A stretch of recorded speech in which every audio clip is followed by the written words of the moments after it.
Hello students, good morning. पहा, आपण तुमचा इयत्ता 9वीचा विज्ञान आणि तंत्रज्ञान भाग 2 या पुस्तकातील टॉपिक नंबर 8 सुरू केलेला आहे. त्याचं नाव आहे उपयुक्त व उपद्रवी सूक्ष्मजीव. पहा, यामागील व्हिडिओ लेक्चरमध्ये आपण उपयुक्त सूक्ष्मजीव म्हणजे काय हे पाहिलेले आहे. सूक्ष्मजीव कोणाला म्हणायचे हे देखील पाहिलेले आहे. सूक्ष्मजीवांची वैशिष्ट्ये काय असतात हे देखील आपण पाहिलेलं आहे. आणि सगळ्यात पहिल्या सूक्ष्मजीवाचा देखील उपयुक्त सूक्ष्मजीवाचा आपण अभ्यास केलेला होता, तो म्हणजे लॅक्टोबॅसिलाई. आता पहा, लॅक्टोबॅसिलाई हा जो काही उपयुक्त सूक्ष्मजीव आहे, लॅक्टोबॅसिलाई आहे, त्याच पद्धतीनं रायझोबियम आहे, त्याच पद्धतीनं किन्वा आहे. हे जे काही मी आता तुम्हाला नावं सांगितली, ही अशी नावं आहेत की हे सूक्ष्मजीव मानवी शरीराला किंवा इतर कोणत्याही प्रकारे हानी पोहोचवत नाही. हे मानवी शरीराला फायद्याचे असतात, म्हणून यांना उपयुक्त सूक्ष्मजीव असे म्हटले जातात. आता पहा, हे केवळ मानवी शरीराला उपयोगी नसून ते वेगवेगळ्या प्रकारची उत्पादने घेण्यासाठी देखील महत्त्वाचे असतात. उत्पादने असू द्यात, वेगवेगळे प्रोडक्ट्स असू द्यात, याच्यामध्ये देखील खूप महत्त्वाचे असतात. आता तेच आपण पाहणार आहे. म्हणजे एक पॉईंट आपला राहून नाही गेलेला, तो मी ह्याच लेक्चरमध्ये घेणार होते.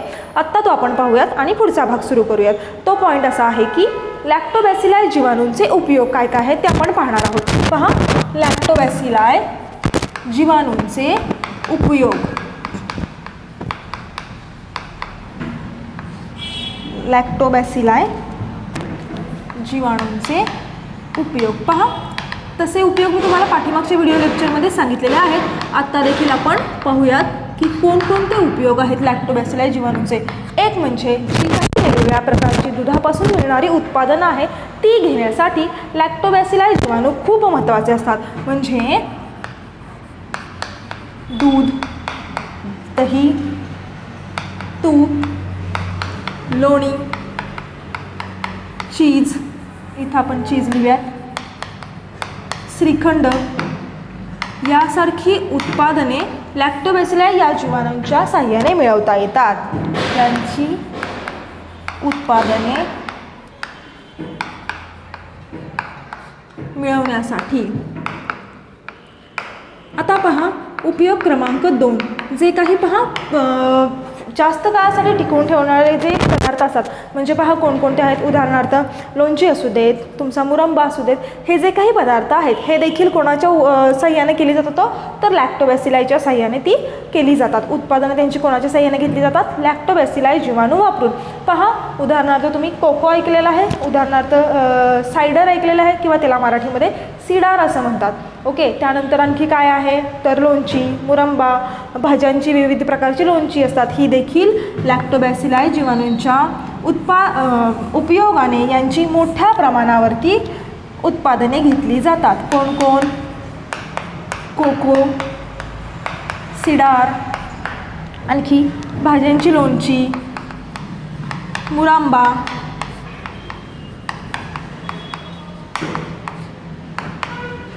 यांचे उत्पादन घेण्यासाठी देखील लॅक्टोबॅसिलाई जीवाणू महत्त्वाचे असतात. पहा, आता आणखी जसं की मी तुम्हाला सांगितलं, आपल्याला जेव्हा अपचन होतं, आपलं जेव्हा पोट बिघडतं, तेव्हा डॉक्टर काय सांगतात की तुम्ही दही किंवा ताक खावा. कारण की का सांगतात? कारण की आपल्या शरीरामध्ये असणारे काही घातक जीवाणू देखील असतात. उदाहरणार्थ घातक सूक्ष्मजीव असतात, ते म्हणजे क्लॉस्ट्रिडियम सारखे. ते काय करतात? आपली रोगप्रतिकारक शक्ती कमी करतात. तर लॅक्टोबॅसिलाई या जीवाणूंमुळे काय होतं? आपली रोगप्रतिकारक शक्ती वाढते. त्यामुळं पचन संस्थेच्या कार्यात बिघाड झाल्यास देखील लॅक्टोबॅसिलाई जीवाणू उपयोगी ठरतात. पचन संस्थेच्या कार्यात बिघाड झाल्यास देखील लॅक्टोबॅसिलाई जीवाणू उपयोगी पडतात.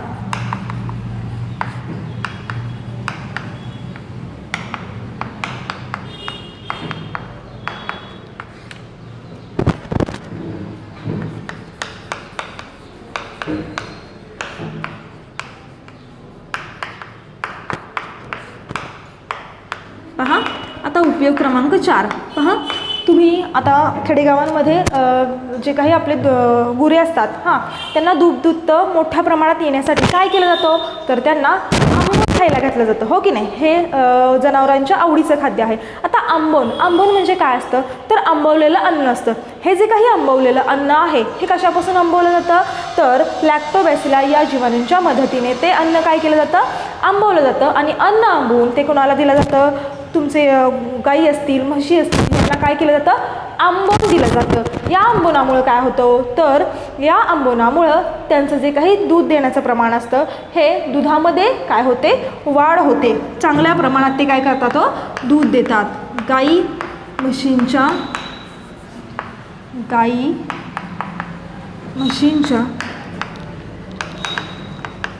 आंबवणात लॅक्टोबॅसिलाई जीवाणूंचा उपयोग होतो.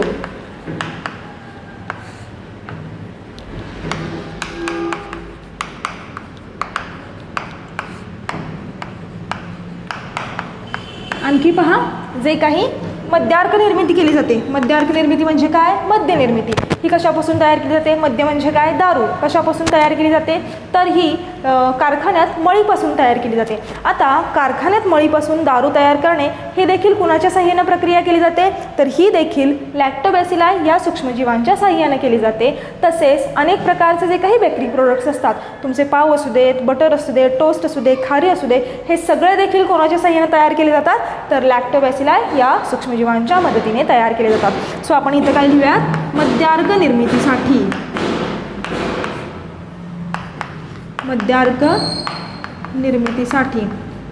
आणि बेकरी प्रोडक्ट्ससाठी देखील प्रोडक्ट्स निर्मितीसाठी देखील लॅक्टोबॅसिलाई जीवाणूंचा उपयोग होतो. पहा, आता तुमच्या पुस्तकामध्ये एक प्रश्न आहे की लॅक्टोबॅसिलाई या जीवाणू कोणकोणत्या उद्योगांना चालना देतात तर तुम्हाला सांगता आलं पाहिजेत. उत्तर मी तुम्ही शोधून काढायचे. समजलेले आहे लॅक्टोबॅसिलाई जीवाणूंचे उपयोग काय आहेत ते कुठं कुठं आपल्याला उपयोगी पडतात तर चीज, दही, तूप, लोणी, श्रीखंड हे बनवण्यासाठी. तसेच कोको, सिडार, भाज्यांची लोणची, मुरंबा यासारखे जे काही पदार्थ आहेत ते पण लॅक्टोबॅसिलाई जीवाणूंच्या साह्याने तयार केले जातात. पचन संस्थेमध्ये जर का आपल्या काही बिघाड झाला त्याच्यामध्ये देखील हे उपयोगी पडतात. गाई म्हशींना जे आंबवून दिलं जातं ते आंबवून कशाच्या साह्याने तयार केलं जातं तर लॅक्टोबॅसिलाई या जीवाणूंच्या साह्याने तयार केलं जातं. त्याच पद्धतीने मद्यार्क निर्मिती, बेकरी प्रोडक्ट्स हे पण कोणाच्या साह्याने तयार केले जातात तर लॅक्टोबॅसिलाई या सूक्ष्मजीवांच्या साह्याने ते तयार केले जातात. आता पहा, आपण आपला दुसरा उपयुक्त सूक्ष्मजीव पाहणार आहोत तो म्हणजे रायझोबियम आणि त्यालाच सहजीवी जीवाणू असं देखील म्हटलं जातं. आता रायझोबियम किंवा त्याला सिम्बायोटिक जीवाणू म्हणजे सिम्बायोटिक बॅक्टेरिया असं देखील म्हटलं जातं किंवा सिम्बायोटिक मायक्रो ऑर्गॅनिझम असं का बरं म्हटलं जावं. आता रायझोबियम हे कोणामध्ये सापडतात पहा, बोर्डवरती मी या ठिकाणी एक आकृती काढलेली आहे. ही आकृती आहे रायझोबियमची. जर का आपण ते सूक्ष्मदर्शकाखाली पाहिले तर हे आपल्याला अशा पद्धतीने दिसतात. आणि इथं देखील मी एक आकृती काढलेली आहे. आकृतीचं नाव काय आहे पहा, सोयाबीनच्या मुळांवरील गाठींची निर्मिती कशा पद्धतीनं होते. आता सोयाबीनच्या मुळांवरील गाठींची निर्मिती का दिलेली आहे कारण की जास्त कुठलेही आडेवेडे नाही घेता डिरेक्टली मी तुम्हाला सांगते. रायझोबियम हे वनस्पतींच्या मुळावरील ज्या काही गाठी असतात त्याच्यामध्ये आढळतात. समजलं. आता कोणत्या वनस्पतींच्या मुळावरील गाठीमध्ये हे आढळतात तर ज्या काही शिंबावर्गीय वनस्पती असतात. आता शिंबावर्गीय वनस्पती म्हणजे काय पहा, रायझोबियम कुठे आढळतात हे आपण लिहूयात. रायझोबियम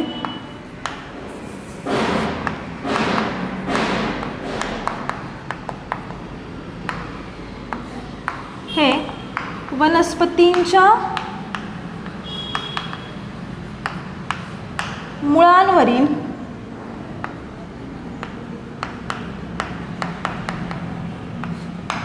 गाठींमध्ये आढळतात. आणि कोणत्या वनस्पतीमध्ये सांगितलं हो मी, शिंबावर्गीय. आता शिंबावर्गीय वनस्पती म्हणजे कसल्या ते सांगते. शिंबावर्गीय वनस्पतींमध्ये हे आढळतात. शिंबावर्गीय म्हणजे अशा वनस्पती की ज्या वनस्पतींना शेंगा येतात.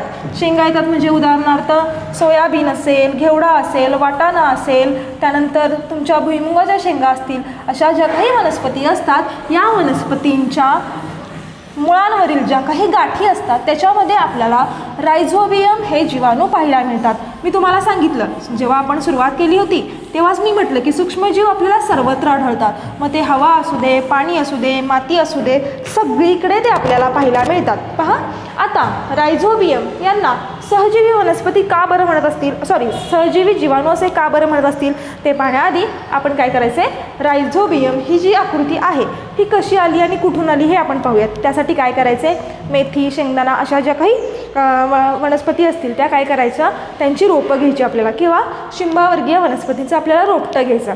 रोपटं घेऊन ते काय करायचं, शिंबावर्गीय वनस्पतीचे रोपटे घ्यायचे.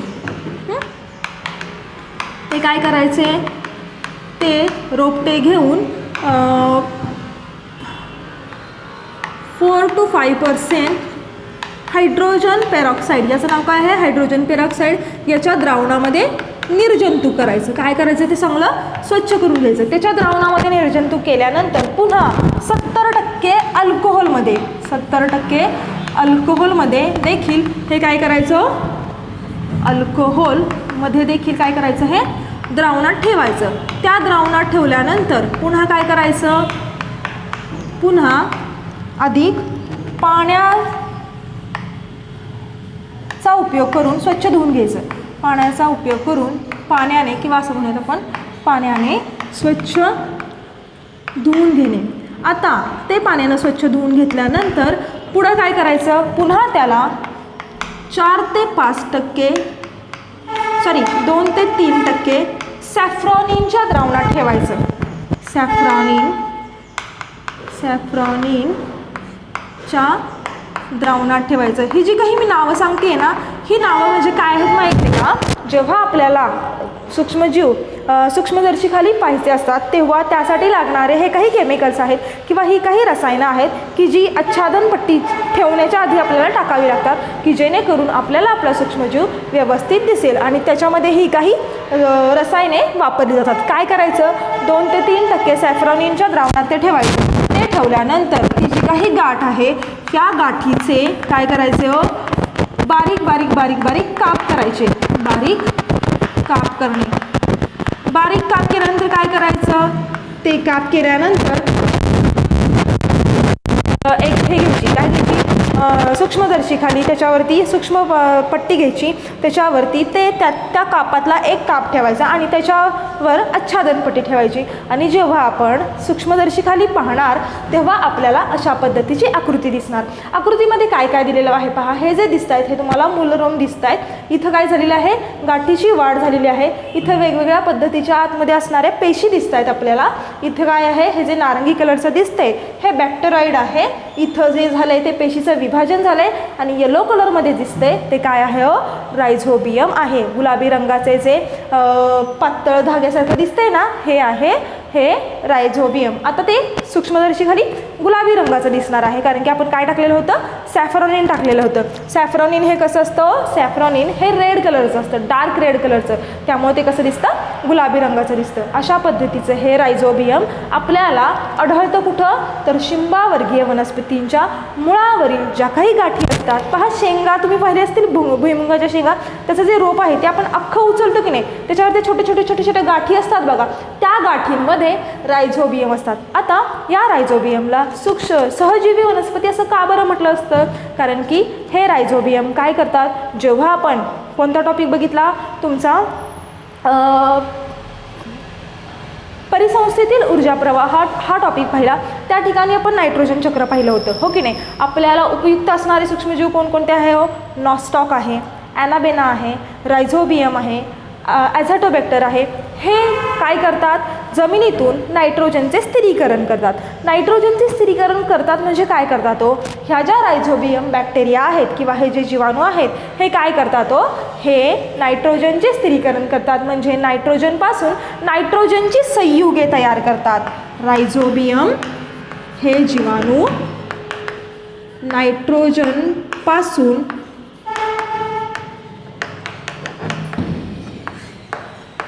नायट्रोजनची संयुगे तयार करतात. नायट्रोजनची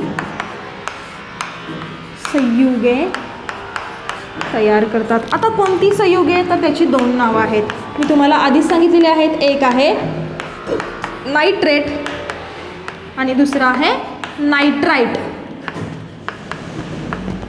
एक नायट्रेट आणि दुसरं नायट्राइट, ही 2 संयुगे तयार करतात. आणि आणखी एक अमिनो आम्ले अशा पद्धतीची ती संयुगे तयार केल्यानंतर हे काय करतात हो, तर हे वनस्पतींना पुरवण्याचं काम कोणाचं असतं, तर रायझोबियम बॅक्टेरियांचं असतं. हे वनस्पतींना काय करतात, नायट्रेट, नायट्राइट आणि अमिनो आम्ल यासारखी पोषक द्रव्य ते वनस्पतींना पुरवतात. आणि वनस्पती याच्या बदल्यात काय करतात, हे वनस्पतींना देतात. हां, वनस्पतींना देतात.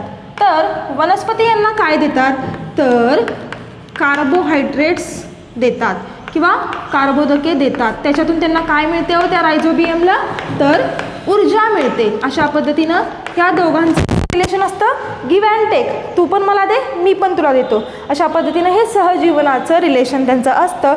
म्हणून रायझोबियमला सहजीवी जीवाणू असं म्हटलं जातं.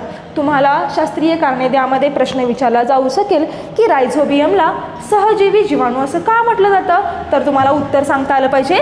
रायझोबियम वनस्पतींना हे सगळं देतात आणि वनस्पती त्याच्या बदल्यात त्यांना ऊर्जेच्या स्वरूपात कार्बोदके देतात किंवा कार्बोदकांच्या स्वरूपात ऊर्जा पुरवण्याचं काम करतात. म्हणून रायझोबियमला सहजीवी जीवाणू असं म्हटलं जातं.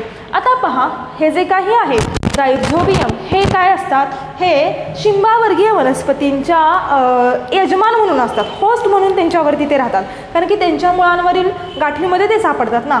पहा, आता आपण काय पाहूयात, आपण रायझोबियम या जीवाणूंचे उपयोग पाहूयात. उपयोग काय आहेत, तर रायझोबियम या जीवाणूंचे उपयोग म्हणजे या रायझोबियम जीवाणूंच्या वापरामुळे रासायनिक खतांचं जो काही वापर आहे तो काय झालेला आहे, कमी झालेला आहे. आता रासायनिक खतांचा वापर कमी झालेला आहे म्हणजे पिकावर होणारे दुष्परिणाम देखील कमी झालेले आहेत. रासायनिक खतांच्या वापरामुळे काय होतं, तर पिकांवरती दुष्परिणाम होतो. तर हे कसे असल्यामुळं, उपयुक्त असल्यामुळं हे वनस्पतींना कोणत्याही प्रकारची हानी पोहोचवत नाहीत. एक म्हणजे आपण लिहूयात, वनस्पतींना उपयुक्त असतात. रासायनिक रायझोबियममुळे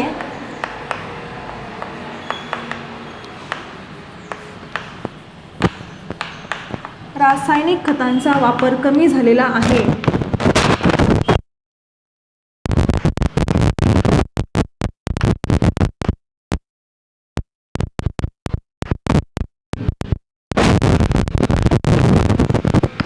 वापर म्हणजे पिकांवर त्यांचा होणारा दुष्परिणाम देखील कमी झाला आहे. त्यामुळे पिकांवरील रासायनिक खतांमुळे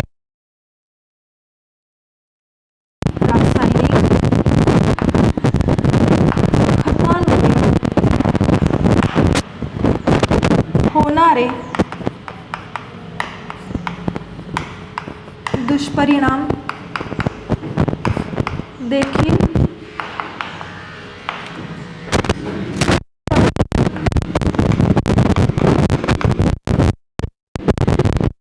आहेत.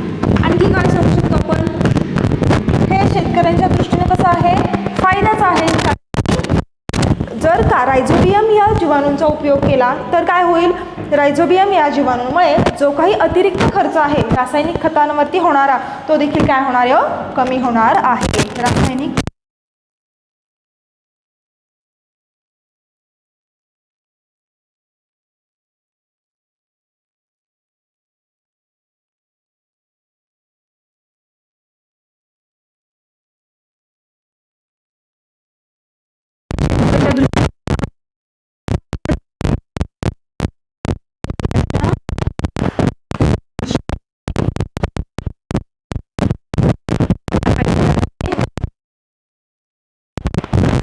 जीवाणू होय, म्हणून तर यांना काय म्हटलं जातं, उपयुक्त जीवाणू असे म्हटलं जातं. पहा, हे बोर्डवरती मी लिहिलेले आहेत. यांना म्हणायचं रायझोबियमचे फायदे. रायझोबियम या जीवाणूचे फायदे समजलेला आहे. रायझोबियम हा दुसऱ्या नंबरचा उपयुक्त जीवाणू. पहा,